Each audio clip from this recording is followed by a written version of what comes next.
अस्सलामु अलैकुम वरहमतुल्लाहि वबरकातुहू। नादरीन, इस्तक़बाल है फ़िक्र ख़बर स्टूडियो में। मैं रिज़वान अहमद नदवी मुल्क और आलमी अहम और ख़ास ख़बरों के साथ। तो नादरीन, ख़बरों की तफसीलात से कबल एक नज़र हेडलाइंस पर। गज़ा के सबसे बड़े अशिफा अस्पताल का इजरायली टैंकों ने किया सख्त मुहासरा, बाहर निकलने वाले हर शख्स पर हमला, तिब्बी खिदमात ठप, बिजली पानी ख़त्म, गेट पर इजरायली निशानेबाज तैनात, ऑक्सीजन न मिलने से 2 बच्चों की मौत, 39 बच्चे मौत की दहलीज पर। डॉक्टरों की आलमी तंजीम ने कहा अगर जंगबंदी नहीं हुई तो बच्चों के मुर्दा खानों में तब्दील हो जाएंगे अस्पताल।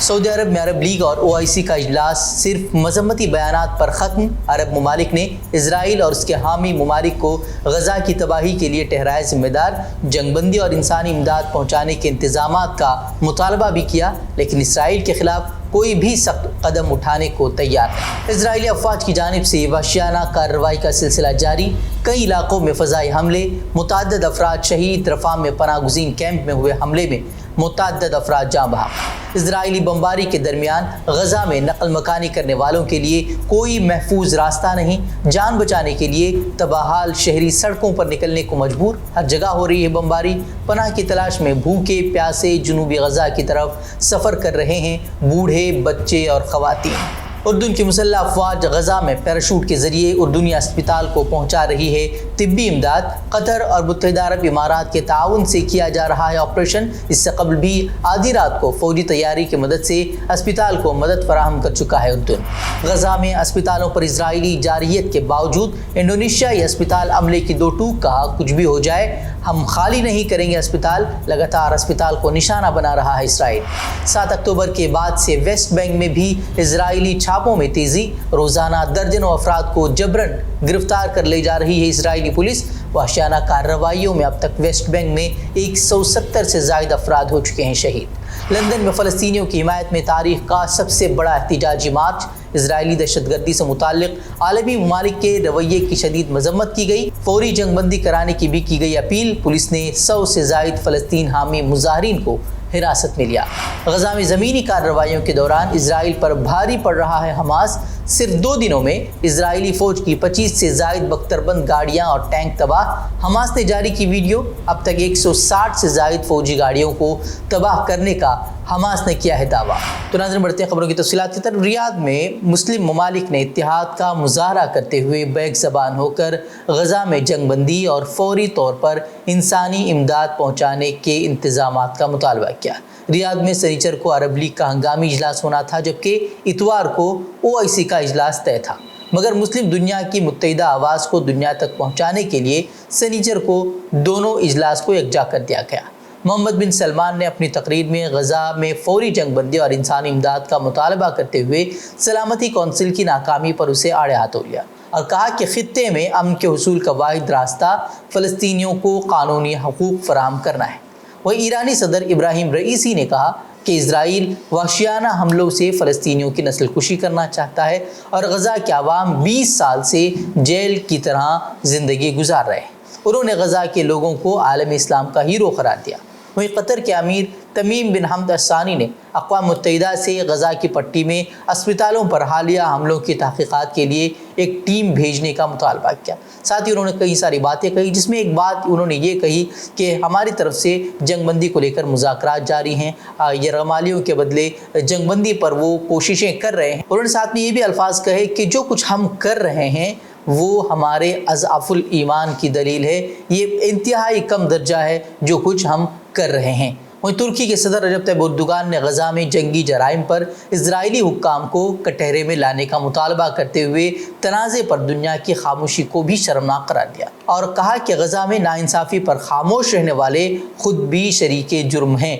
वहीं अगर इजलास को समेट कर एक जुमले में कहा जाए तो ये कि इस बार भी सिर्फ इजराइल के ख़िलाफ़ मजम्मती बयान के आगे ये इजलास बढ़ नहीं पाया है। अरब लीग की तरफ से एक करारदाद ये भी थी کہ اسرائیل سے تمام مسلم ممالک جو ہے اپنے سفارتی تعلقات ختم کر دیں، لیکن یہ رائے جو ہے اکثریتی ووٹ حاصل کرنے میں ناکام رہی، اس پر عمل نہیں ہوا۔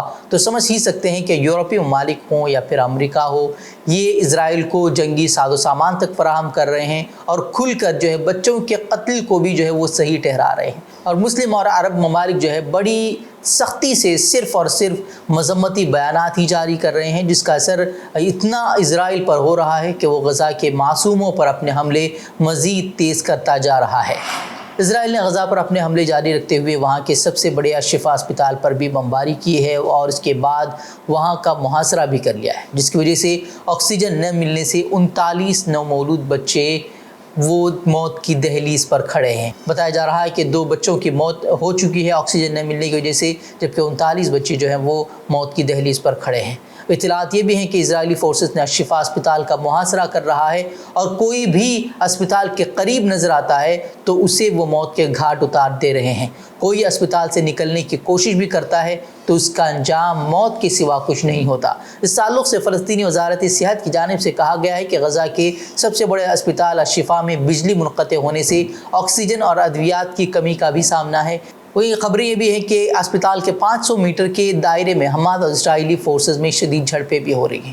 اسرائیلی ٹینکوں نے تمام علاقے کی ناکہ بندی کر رکھی ہے۔ دوسری طرف صہیونی فوج کا الزام ہے کہ الشفا اسپتال میں حماس کا کمانڈ اینڈ کنٹرول مرکز قائم ہے، اسی لیے اس نے وہاں کا محاصرہ کیا ہے۔ یہ سب کی سب جو ہے وہ پروپیگنڈا ہے، ہر کوئی جانتا ہے، لیکن عالمی ممالک ان کے ساتھ کھڑے ہیں، تو اس طرح کی منمانی جو کارروائیاں ہیں وہ اسرائیل کی جانب سے جاری ہیں۔ وہ اس دوران اسپتال کے مرکزی دروازے توڑے جا چکے ہیں۔ غزہ کی پٹی میں 35 میں سے 21 سے زائد اسپتالوں نے خدمات دینا بند کر دیا ہے۔ القدس اسپتال میں ایندھن ختم ہو چکا ہے اور زیادہ تر خدمات جو ہیں وہ وہاں بند ہو گئی ہے۔ بین الاقوامی میڈیا کا کہنا ہے کہ اسرائیلی فوج کسی بھی وقت الشفا اسپتال میں داخل ہو سکتی ہے، اور اگر ایسا ہوا تو وہاں بڑے پیمانے پر قتل و غارت گیری ہونے کا اندیشہ ہے، کیونکہ اس اسپتال میں تقریباً 25,000 فلسطینیوں نے پناہ لے رکھی ہے۔ ان میں بہت سے مریضوں کے رشتہ دار بھی ہیں، جبکہ بہت سے افراد اسرائیلی بمباری سے بچنے کے لیے یہاں پناہ گزین ہوئے ہیں۔ وہیں اسی درمیان جو ہے وہاں سے مظلوم اب نقل مکانی کو مجبور ہو گئے ہیں۔ وہ جس طرح کے حالات بنے ہوئے ہیں، اسی کے تناظر میں مسلم دنیا کے 100 سے زائد علماء نے عرب اور غالب مسلم آبادی والے ممالک کی حکومتوں پر زور دیا ہے کہ وہ فلسطینیوں کی مدد کے لیے اپنے ملکوں کی سرحدیں کھول دیں۔ الشیخ محمد الحسن الدادو اور غزہ میں فلسطینی علماء کی انجمن کے سربراہ مروان ابو راس سمیت عالم اسلام کے 100 سے زائد علماء اور مبلغین نے غزہ پٹی پر وحشیانہ اسرائیلی جارحیت کے بارے میں ایک بیان جاری کیا ہے، جسے الاقصی اور غزہ کی پکار کا عنوان دیا گیا ہے۔ بیان میں کہا گیا ہے کہ اس وقت فلسطینی عالم اسلام کی طرف سے جہاد کر رہے ہیں، ایسے میں عالم اسلام پر فرض ہے کہ وہ فلسطینیوں کی مالی، عسکری اور فوجی نفری کے ذریعے مدد کریں۔ عرب اور مسلمان ممالک فلسطین میں امداد کی فراہمی اور مجاہدین کی رسائی اور عام نقل و حرکت، مجاہدین کے داخلے اور ضرورت مندوں کو ریلیف دینے کے لیے خاص طور پر رفح کراسنگ کو مستقل طور پر کھول دیں۔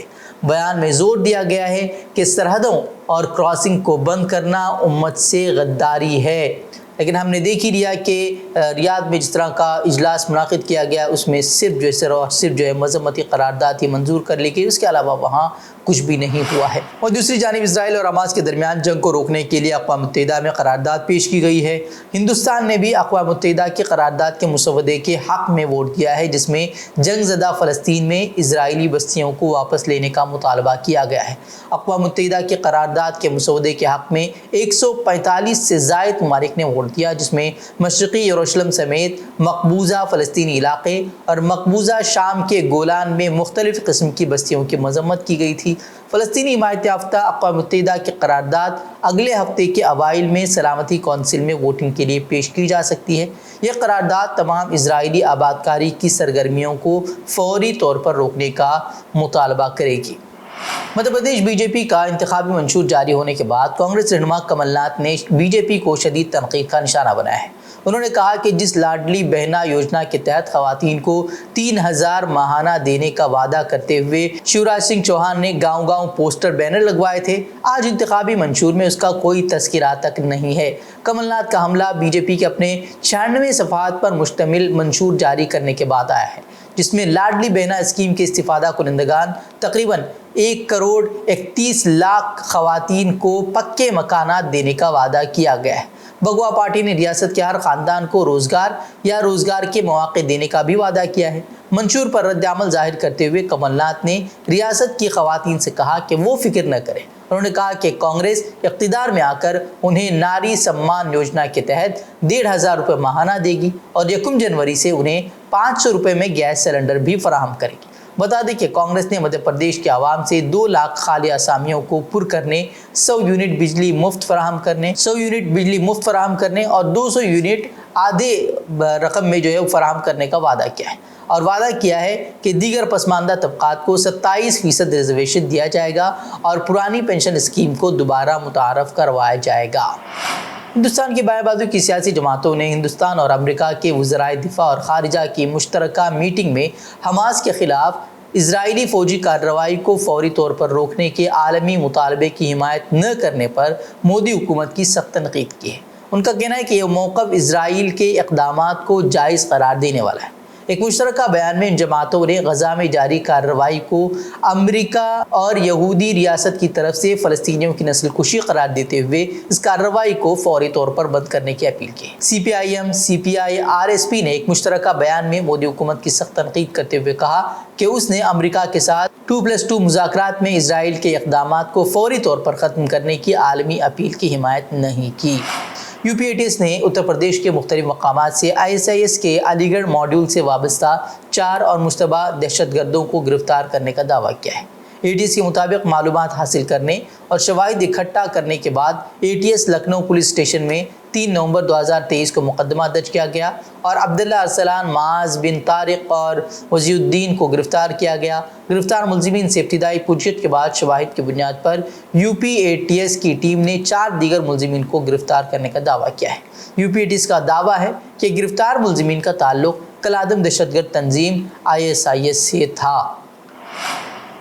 उत्तराखंड में यूनिफॉर्म सिविल कोड नाफिज करने की तैयारियां हो रही हैं और इसीलिए दिवाली के बाद असेंबली का खुसूसी सेशन तलब करके UCC से मुताल्लिक बिल मंजूर करवाया जाएगा। असेंबली से मंजूरी के बाद उसे गवर्नर के दस्तखत के लिए भेजा जाएगा और फिर उसे रियासत में नाफिज कर दिया जाएगा। वज़ीर आला पुष्कर सिंह धामी ने इस ताल्लुक़ से कहा कि हमने अपने इंतखाबी मंशूर में UCC के निफाज का वादा किया था, जिसे हम पूरा करने जा रहे हैं। उन्होंने कहा कि दिवाली के बाद खुसूसी सेशन में UCC से मुताल्लिक बिल पेश करके उसे मंजूर करवा लिया जाएगा। उसके बाद उत्तराखंड यूनिफॉर्म सिविल कोड नाफिज करने वाली मुल्क की पहली रियासत बन जाएगी। धामी ने दावा किया कि UCC किसी भी मज़हब के ख़िलाफ़ नहीं है, बल्कि सभी मज़ाहिब को कई मामलात में यकसा हुकूक देता है। वज़ीर के पुष्कर सिंह धामी ने ही रियासती इंतखाबात से कबल सुबुकदोश जज जस्टिस रंजना देसाई की क़यादत में UCC ड्राफ्ट कमेटी बनाई थी, जिसने गुज़िश्ता 1.5 साल में 60 से ज़ायद मीटिंगें करने के बाद अपनी रिपोर्ट और ड्राफ्ट तैयार कर लिया है और इम्कान है कि वो चंद रोज़ में उसे वज़ीर आला को पेश कर देंगे। इसी रिपोर्ट और ड्राफ्ट की बुनियाद पर रियासती हुकूमत अपने यहाँ यूनिफॉर्म सिविल कोड नाफिज करेगी। याद रहे कि उत्तराखंड के अलावा गुजरात में भी UCC के निफाज के सिलसिले में आवाज़ें उठने लगी हैं और 2024 इलेक्शन आते आते क्या क्या होगा ये तो आने वाला वक्त ही बताएगा। तो नाज़रीन, तकरीर मज़ीद खबरों के लिए आप हमारे वेबसाइट www.fikrokhbar.com की तरफ रुख कर सकते हैं। वीडियोज़ के लिए हमारे YouTube चैनल को सब्सक्राइब करें। तो नाज़रीन, इजाज़त दें।